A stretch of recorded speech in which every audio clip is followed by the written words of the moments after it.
to the Drew Sutton Leadership Show, lighting the way with real leaders, real stories, and real impacts. Because when leaders stop growing, the darkness wins. Welcome back to another amazing episode of the Drew Sutton Leadership Show. Today is a TAB Spotlight. The Technology Association of the Bluegrass is today's sponsor, and we are talking to Jacob Ball. Today we're answering the question, can a former ag teacher turn Kentucky into the Silicon Valley of farming and ag tech? Meet the guest, Jacob Ball. He is a nationally awarded ag educator turned executive director of the Bluegrass AgTech. He's leading the charge to make Kentucky the agricultural technology capital of the U.S., bridging innovation, community, and a future where farmers and founders can grow together. So I just got to tell you, this is why I'm excited to have Jacob on the show. Bluegrass AgTech was one of the founding members of TAB. We deeply appreciate that. That's so cool. But you are leading the charge because you're doing a number of competitions that are exposing the issues that we need to talk about in ag tech and then funding those opportunities that we're talking about. So you're just a great community. You've been in the community for a long time. You're a great community partner. And when I saw you sign up for the show, I was super excited. Yeah, it's been, I appreciate you having me on the show today. The work of Bluegrass AgTech and being involved with partner organizations like TAB is critical to our ability to drive not just ag tech innovation, but technology innovation, writ large across the entire bluegrass. And certainly there's a lot of organizations like ours and like TAB that are well positioned here in the Lexington area to really move the needle forward for tech innovation across Kentucky. Yeah. So let's talk about you just for a second here. Why is Jacob Ball the best person to have in this role? Kentucky AgTech is a fairly new nonprofit that's put together. We'll talk about that a little bit later. Yep. But for you, talk to me about your ag history. Were you into like FFA or did you grow up on a farm? Talk to me about you. Yeah, I appreciate that question. So I grew up in Nelson County. You might be able to see my FFA jacket here in the background. On a small hobby farm. Certainly nothing. Not a major farming operation by any stretch of the imagination, but I was very active in FFA and leadership development as a student, and that experience that I had with my ag teachers and my experience at Nelson County High School really drove me to pursue ag education as a career when I went to the University of Kentucky, and really enjoyed my time at UK. Got into the student teaching. I did my student teaching at Jessamine Career and Technology Center here in Nicholasville, and just fell in love with the classroom. I had the opportunity to teach in Western Kentucky at Henderson County and get a very, that's a very traditional production ag row crop area of the state. Then got the chance to move home and teach at Nelson County, which is central Kentucky, a lot of suburban type students, but in, kind of on the outskirts of Louisville. And then about 10 years ago, had the opportunity to come back to Fayette County and teach at Locust Trace Agri-Science Center and then at Carter G. Woodson Academy. And especially my last stop there at Carter G. Woodson Academy, that was starting a brand new program. Agriculture had never been taught at that program before. We were trying to engage a group of students that are traditionally underserved in agriculture. The student population at Carter G. Woodson is nearly all African-American and all male. And so I think that experience, especially of trying to take agriculture and communicate its importance to a group of folks that, aren't traditionally served in this industry, while building something from nothing, has certainly provided me with some skills to hop into this role, where I'm trying to help build an organization that's fairly new. We don't know where we're going yet. We have ideas. We've got a plan, but certainly how we get there is still up for debate. But yeah, I think that experience in the classroom, and then as a teacher, you drive your classroom every day. You are the captain of the ship. You're the pilot of the plane, and so I think that managerial aspect of being a teacher certainly has provided me a lot of experience that I think will be beneficial for this role. I love it. So when you were in FFA, my brother was in FFA and a lot of my friends were in FFA, but I was too busy playing soccer and frankly playing Risk. Oh, okay. What was your favorite project that you did in FFA? Did you do the chickens? Did you lease land yourself and farm it? Like, what did you do as a child in FFA? Yeah. So that's a good, FFA, the thing that makes it beautiful is that there's a lane for everyone. Yeah. It is not just your traditional farm kids anymore. FFA is over 1 million members, I believe, now nationwide. It's the largest youth organization in the world. And a majority of the students, and fell into this boat, I didn't have livestock growing up or anything like that. And so for me, when I got to high school, the thing about FFA that hooked me was that leadership development. The being an officer on a team to try and lead the group together. I guess if I was going to pick a specific project, there's a ton of competitions, and a competition that really hooked me was the Agriculture Issues Career and Development event, where you work with a group of students, a group of team members, I think 7 members on the team, and you pick an issue facing agriculture. You present the pros and cons. You have to go out in the community and do public forums, and then answer questions from the judges about your topic. So to defend your response. And I was on a team there my sophomore year that placed in the top 4 in the country. And so this, that was an eye-opening experience to present, on a stage at the national convention in front of, a very large crowd, probably a couple thousand people watching us. And really, our issue at the time, we were looking at the fast food industry's effect on agriculture. So not a traditional, production ag issue, but looking at an issue and then trying to evaluate it from all the lenses was a really good experience, and got that bug for public speaking and leadership. And then, little did I know, now I'd be working on ag issues every day. I love it. What I love about that story is that you caught the bug in high school. Yeah. And then you chased it in college, and then you chased it as a life passion. And now here you are getting to lead at a higher level. And I'm actually super, super excited about Bluegrass AgTech because I'm a tech guy at heart. Right. I used to design helicopters. I'm almost pickleball excited about drones in agriculture. I think it's super cool. Yeah. So I just had the opportunity to go up to Beck's, which is the largest privately owned seed company. So Beck's Hybrids up in Indianapolis. And they told me that 80% of the food in America is produced by 40,000 workers. What are your thoughts on the most important ag issues facing us? And then how do you think if you had a magic wand, how do you think we'll fix them? Wow. That's a big question there. I think just pick one. one. Yeah. I think, probably in any tech conversation right now, the introduction of AI and large language models and how we implement those to make farmers more productive, I think is a really pressing and interesting and exciting issue. Farmers have been ahead of the curve and have used data for quite a bit. That's why we're the most productive agriculture producers in the world. And like the stat you just said, we're such a small number of farmers can feed so many people. So I think this idea of as farmers get more access to tools like AI and different data models and machine learning and automation, how do we use that in a way that is ethical and moral and economically viable, so that farmers can use it to produce food more efficiently, more sustainably, and more profitable for them. As far as the magic wand on how to fix that, that's why I'm on the side of funding the organizations that are out there to fix that.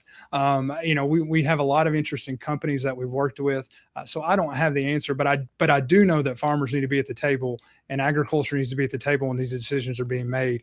So I know that in my role, I'm going to do the best I can to be out there promoting agriculture and making sure that the production side, the farmer side is heard, to make sure that the decisions being made, that how these technologies are implemented and deployed is in the best interest of our food producers.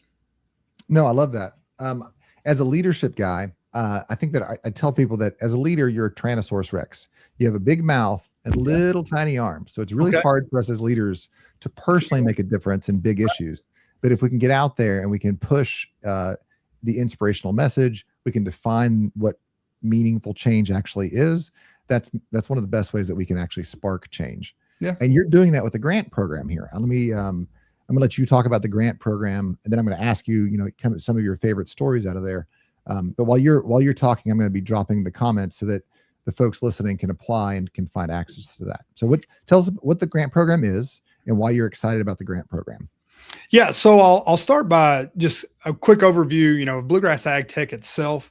we are a public-private partnership, and our 4 partners are the Lexington Fayette Urban County Government, the Kentucky Department of Agriculture, University of Kentucky College of Agriculture, Martin Gatton College of Agriculture, Food and Environment, and Alltech.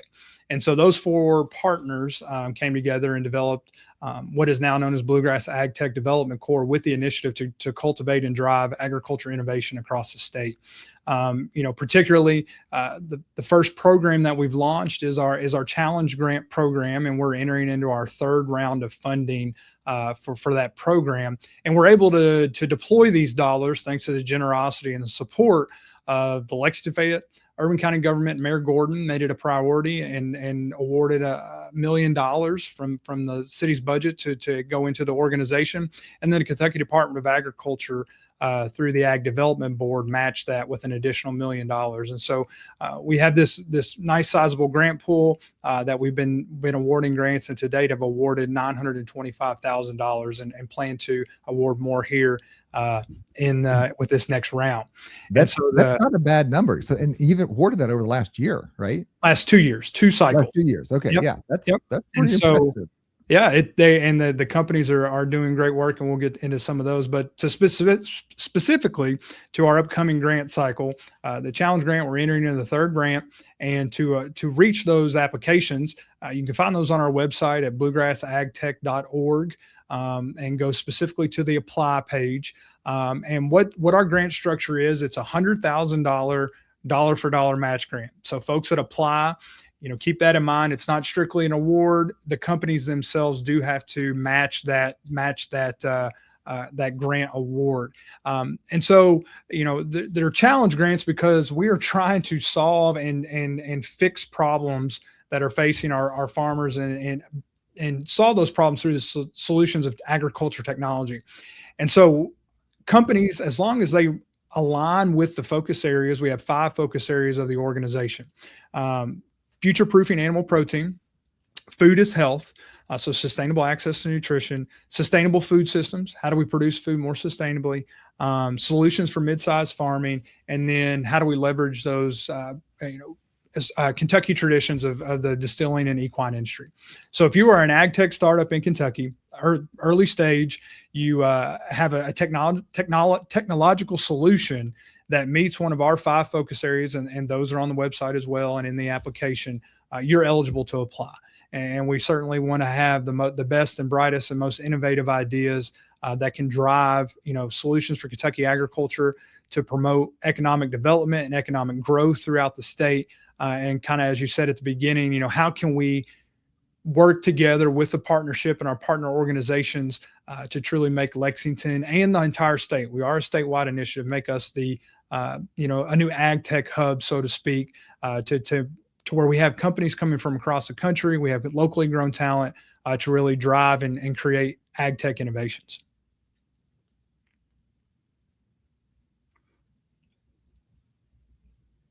A picture of the website for the folks here, because I love those 5 focus areas. Right. I am personally super excited about where we are from a technological perspective. Mm-hmm. My favorite store is Smithfield Meats. I love me some bacon and some sausage, especially in the morning. But Smithfield Meats, when they started, they brought in the meat processing plants to North Carolina. They were able to produce meat at 1/10 the price of local farmers and local processors, which is great for us as consumers.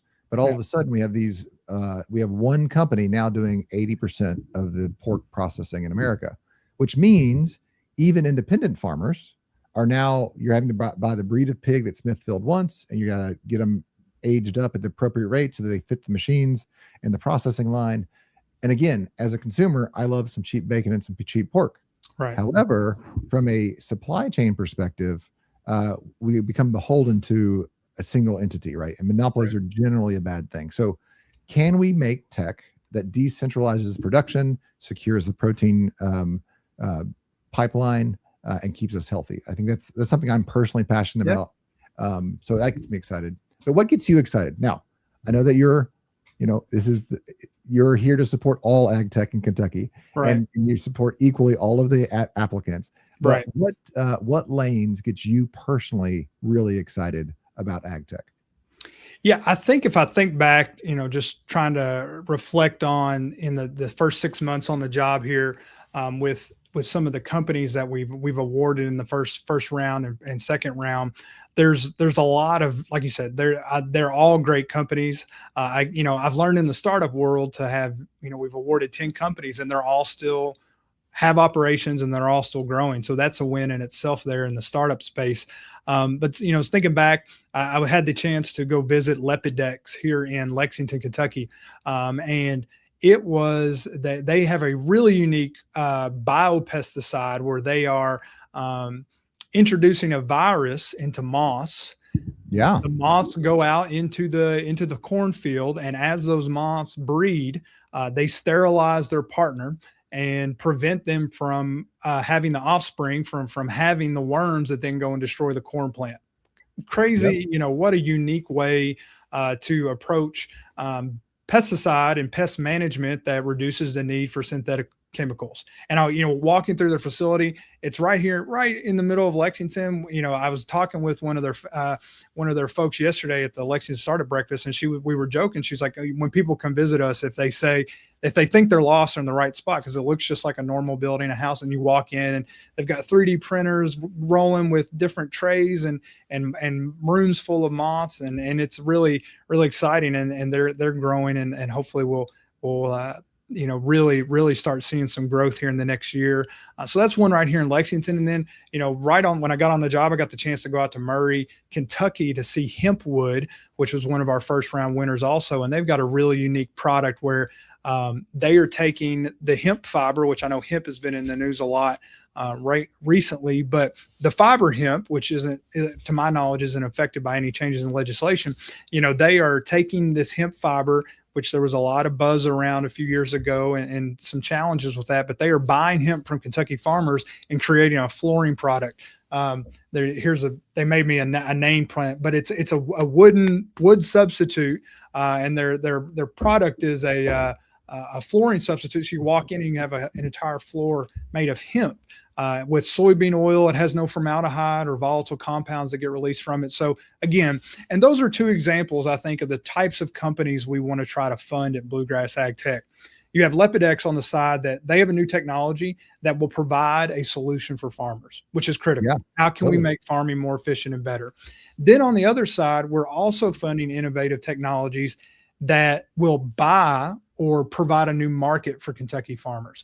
So that's kind of the two buckets we have there. The production side, how do we make farming better? How do we make it more efficient? But then on the back end, especially right now with the drastic disruptions we've seen to export markets, international trade, what are technologies we can award and build right here in Kentucky that will buy Kentucky goods to make those, to provide our market for our farmers?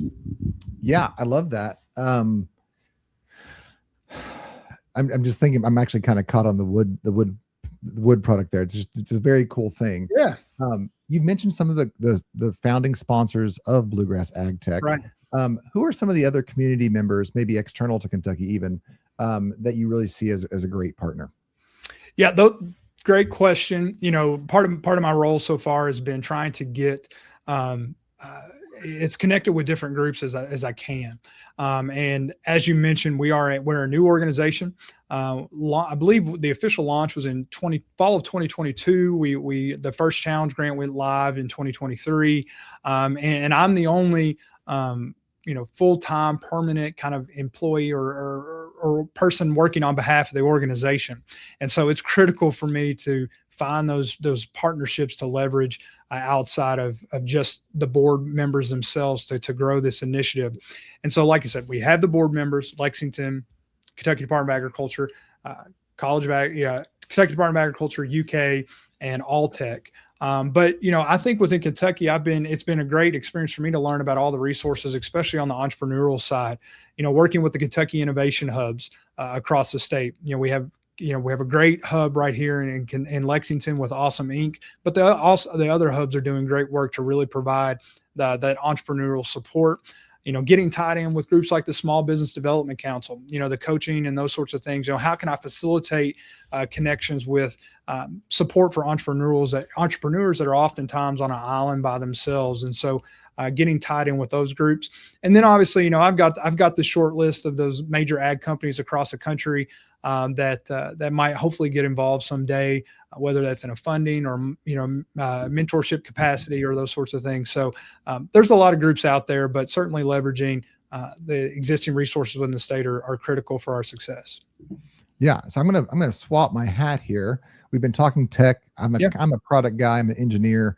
The engineering motto is, if it's not broke, it needs more features. Like that's like, I love tech in all of its forms. So I'm going to put on my investor hat here. I know that Kentucky has a very kind of a subtle investing ecosystem, but it's actually pretty robust. I also know that there's a bunch of folks with eyeballs from New York and from overseas. People are beginning to look at Kentucky as an investment opportunity. How do I get in on early stage innovations, especially ag tech? That's really rising in popularity. So if I'm an investor, here's my investor hat on. Mm-hmm. How is the best way for me to contact you or get involved with these young starting companies so that I can take advantage of that early stage access?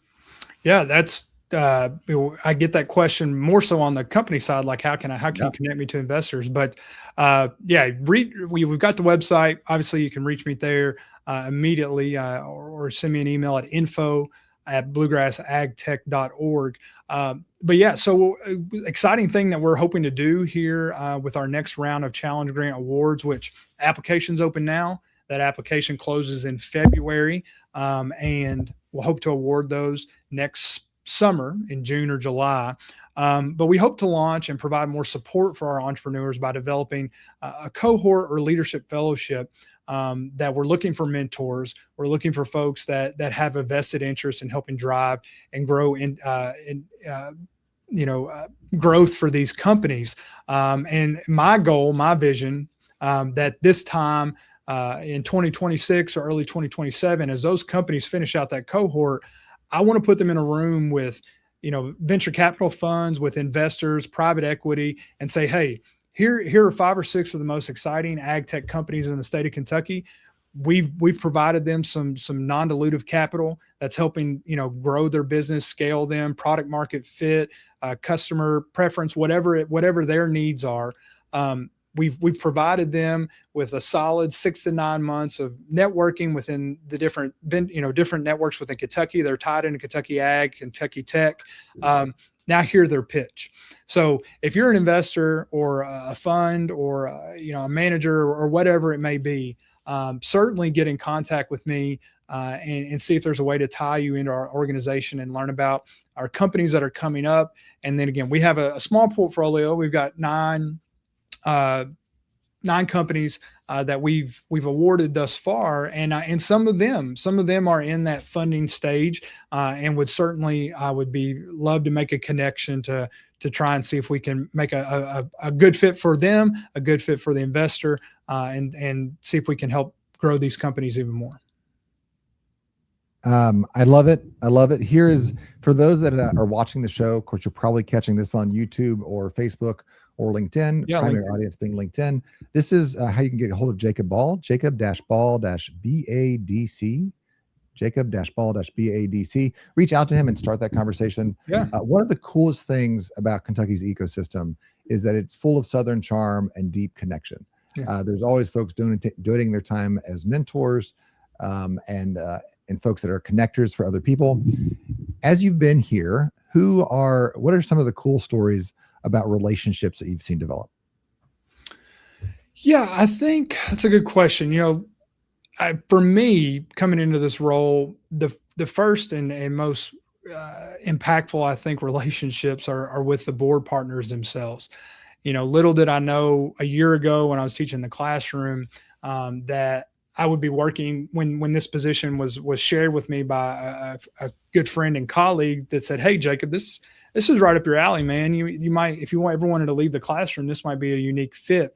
And so now I'm working with this great board where the Mayor Linda Gordon is extremely, extremely supportive. She to be able to speak and be in contact with the mayor all the time is great. Dean Stevenson at the University of Kentucky, she's new in that role as well, but she's extremely supportive of the organization. And as a student and alumni of the university, I'm very proud that she's the dean representing my college now to drive ag tech and how can we provide more opportunities for the graduates coming out of the university. AllTech, a worldwide organization, and Dr. Lyons was on the founding committee, and now the vice president of AllTech, Kyle McKinney, is on our board. And again, a worldwide company, and to have the resources and connections that I can pick up the phone and call him for input has been amazing. And then obviously the Department of Ag, Commissioner Shell, he's always around the state, always promoting that agriculture is economic development, and those relationships on a personal level have been extremely valuable and crazy for me to think that I'm talking with these folks now. And then just to connect, our founders, our companies with those folks. But yeah, I mean, I if I were to start naming the folks that I've met with since I've gotten this role, I'm sure I would leave someone out. But again, coming from the education space, I'm tied in with the ag folks across the nation or across the state. And something I think that is different about ag, maybe compared to tech in general or other industries. Ag is a family, agriculture producers, whether it's the commodity groups, whether it's the Department of Ag, whether it's Farm Bureau or Farm Credit or all of these organizations, producers across the state of Kentucky in agriculture, they're there to help each other. We are an industry with a passion and a vision of like, hey, we got to feed the world. And so that network within agriculture I was aware of. But I'm seeing that network exists too in the startup space. You watch Shark Tank or you watch the, investor pitches and those sorts of things, and you think that it's this cutthroat world, and it may be that way, maybe on the coast areas or in more competitive markets. But here in Kentucky, I think there's a true desire from funds, from the innovation hubs, from the private investors that like, if a rising tide, lifts all ships, as they say, if we can provide excitement and if we get a unicorn company in Kentucky, that just brings more eyes to all the benefits that Kentucky has with our geographic location, our cost of living, our cost of education, all of these metrics. Kentucky's always at the bottom of the list for all these other metrics, but there's a lot of things we're great for, and I think that especially in the Lexington and Louisville area, and even in the rural spots, Western Kentucky, Eastern Kentucky, there's a lot to be had for keeping talent and entrepreneurs here. If we can just get the outside sources and even within the state to fund those and provide the capital to help grow those things, I think you can start to see a little bit of a change and some excitement around the companies we're trying to work with. I totally agree. I live in the VC world and I live in the entrepreneur world, and 100%. It's a tight family where we genuinely are out here to help each other, right, and help each other understand the real problems that are there. All right. So speaking of problems, we live in a world in which everybody's a little bit excited about the guy with the orange hair in DC or the lady in the blue suit. And we want to talk and we want to hype up and polarize about tariffs and about the economy and about a bunch of things that are kind of negative and don't really give us any traction. Talk to me about what you're most excited about, because I know that you are a guy that, like myself, are full of optimism and hope for the future of Kentucky and ag tech and ag tech in general. Give me kind of a message of hope that you're excited to see happen over the next couple of years. Actually, we'll just do it over the next 12 months. Next 12 months. Well, for us as an organization, I think the launch of providing some specific support with our founders with a fellowship model. One of the things that I've done since coming into this role is try to get the companies together. Even when I was teaching, the best lessons were not when I was a stage on the, we would say in education, sage on the stage, getting up there and just blessing the students with all the wealth of information I had. The best lessons were when I stood back as a teacher and was a facilitator of learning and let the students drive the conversation. So as in this role, when I see founders and companies get in a room together and start talking about these problems that you mentioned, whether it's economic or environmental or societal, whatever the pressures may be, you see that growth and that ideation happen. And that's really exciting. So for us to be able to hopefully launch some sort of partnership like that, I think is really exciting. The grant program is great. And the companies, I'm sure, are extremely happy with the capital. But if we're really going to move this ag tech needle forward, it's got to be more than impacting 5 or 6 companies a year. And so hopefully if we can take this, start with a company, start with our grant program and grow that out and provide that support, I really see an opportunity, hopefully, to launch some sort of network of ag tech companies, farmers that are interested in ag tech, some sort of innovation network across the state. Maybe that'll launch at the end of the next 12 months. Maybe if you have me back on in December of 2026, it'll be here to launch the new Bluegrass AgTech Innovation Network. But I really think that that's a great opportunity. And so, and then I guess the other thing is just, with our partners at like Alltech and UK, the solutions that folks are finding, whether that's in data and language models, I think the AI world is only going to drive that research faster, that computers can do things a lot quicker that may have taken a lot longer. So I think you're just going to see more and more innovations being spun out. And I think that the barrier to entry is only becoming lower because of equitable access to technology and those models that we have out there. So I really think that you're going to see some of these young, bright entrepreneurs come up with some really great ideas that are going to change how we grow and feed the world. I love it. This is why I'm in the startup and the entrepreneur and the VC space, is because, and I was just telling this to a group of people, I think 2 weeks ago, the entrepreneur is the most important source of good that our world has ever seen, because the entrepreneur and the farmer, because farmers are really just entrepreneurs that like cows, basically. Yeah, they're business. Yeah, they're businessmen, and they're some of the sharpest out there. I can tell you, because I hung out with so many FFA folks, those were the most mature folks in high school. They were the most business-minded. They were the most world-minded, because they're solving the most fundamental need that we have, which is how do we secure our food chain and how do we provide a future of healthy eating and ag for us all. Yeah. Well, I'll tell you what, we are running out of time for the show. I know that you have a meeting, so we're going to have to close it a little bit short. Let me just give you one last kind of a 2-minute segment here.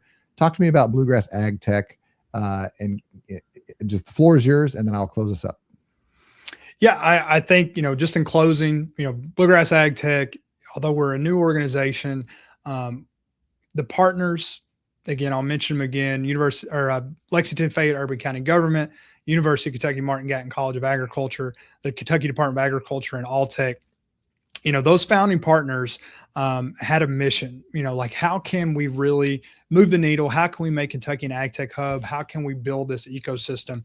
And although it was just an idea that started with the mayor of Lexington, with Mayor Linda Gordon, and giving a call to Dr. Lyons and bringing in the additional partners at the time, we're getting traction. And so, as we continue to deploy capital and we see the growth of our companies, it's a really exciting time. And it was really hard for me to leave the classroom.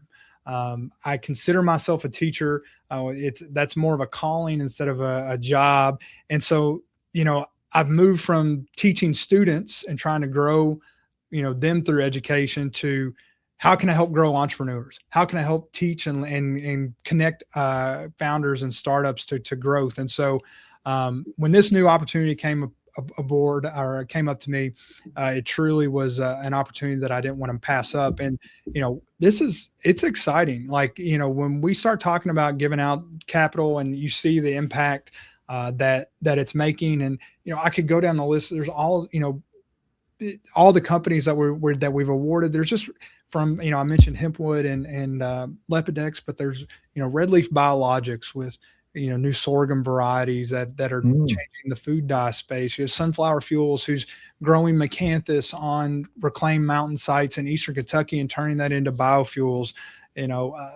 Campbell, one of our new companies, they're taking corn stover and making compostable food containers. One I forgot to mention, Santerre International, company out of Paducah, taking invasive Asian carp and turning it into a fertilizer. So they're solving 2 problems at one time with one new process. And so, there's just, I know I'm missing some. And if there's other grant companies that are watching the podcast, I apologize in advance if you didn't get a shout out. But yeah, overall, the challenge grant right now is our flagship program. And I'm excited to see the next round of applicants. Last time we had roughly 30 or so applicants. So it is a pretty competitive pretty competitive grant process. We have a great scoring committee with folks from across the industry, across the state, and then the board partners sit down and figure out where they want to divert and prioritize our funding. But yeah, it's such an exciting time, I think, for agriculture. Where agriculture is facing a lot of problems. There's a lot of economic pressures that farmers are facing right now. But I think that the tech innovations is a bright spot. And but it's important that we support the companies and this ag tech ecosystem that makes things that are beneficial to farmers, that are accessible to farmers. The capital costs that comes with farming and production agriculture are so high that it's how do we do that in the right way that in the end helps those farmers.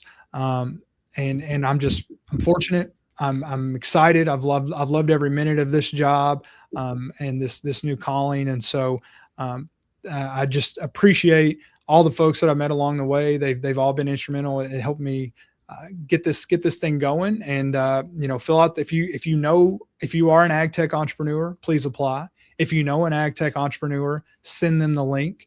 If there's somebody that I need to talk to, we need to have a conversation.